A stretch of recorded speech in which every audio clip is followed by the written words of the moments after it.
ជំរាបសួរពុកម៉ែបងប្អូនទាំងអស់គ្នាខ្ញុំបាទឈ្មោះកែចនឿនហើយខ្ញុំបើកបរកង់3 Grab នេះរយៈពេល6 ឆ្នាំហើយដឹកពួកគាត់ជាជនពិការភាពនេះក៏រៀងច្រើនណាស់ដែរហើយរយៈពេល3-4 ឆ្នាំដែរ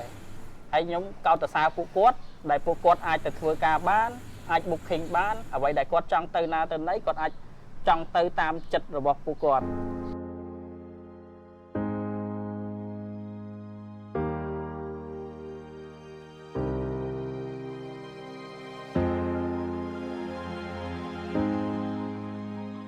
ជំរាបសួរអ្នកទាំងអស់គ្នាខ្ញុំឈ្មោះលីយ៉ាខ្ញុំគឺជាអ្នកគ្រប់គ្រងនៅហាងស៊ុបសុតដែលមានទីតាំងនៅជុកមាសដែលបងដើម្បីថានៅហាងសម្លៀកបំពាក់កូរ៉េបង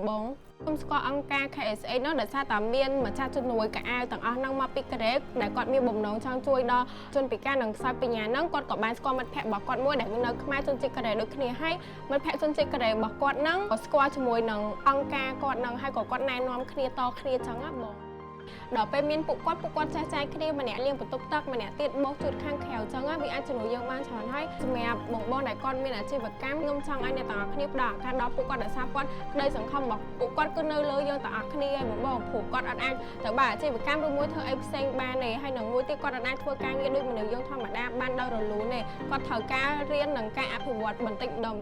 ចឹងណាបង